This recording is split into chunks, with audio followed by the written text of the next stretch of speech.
Μαύρη λίστα εξέδωσε ο Ρώσος πρόεδρος Βλαντιμίρ Πούτιν με 89 προσωπικότητες της Ευρώπης που θεωρούνται ανεπιθύμητοι από τη Μόσχα και ως εκ τούτου δεν τους επιτρέπεται η είσοδος στη χώρα.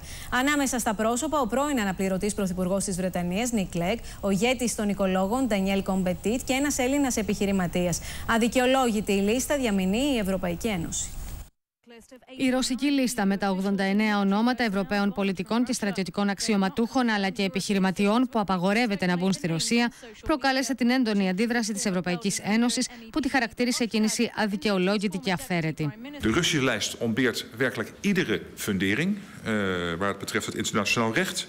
Is niet transparant, is niet aanvechtbaar voor een rechter en wij verwerpen dan ook deze daad. Πιστεύετε ότι η λίστα αυτή ήταν αρχικά εμπιστευτική και εντάσσεται στην απάντηση της Μόσχας στις δυτικές κυρώσεις για την Ουκρανία. Μεταξύ των ονομάτων που περιλαμβάνονται είναι αυτό του Νικ Κλέγκ, πρώην αντιπροέδρου της Βρετανικής κυβέρνησης, του Γκί Φέρχοφσταντ, πρώην πρωθυπουργού του Βελγίου και αξιωματούχων των μυστικών υπηρεσιών της Βρετανίας. Όπως επισημαίνει η εφημερίδα Καθημερινή, στον κατάλογο των 89 συνολικά ονομάτων συμπεριλαμβάνεται και αυτό του Έλληνα Θεόδωρου Μαργέλου, επιχειρηματία και συμβούλου επενδύσεων, που είχε δραστηριοποιηθεί μεταξύ άλλων και στην Ουκρανία. Μιλώντας ο ίδιος στην Καθημερινή, είπε ότι δεν έχει ιδέα γιατί βρίσκεται στην εν λόγω λίστα. At a time when we are trying to defuse a persistent and dangerous conflict in the middle of Europe, this does not contribute towards that.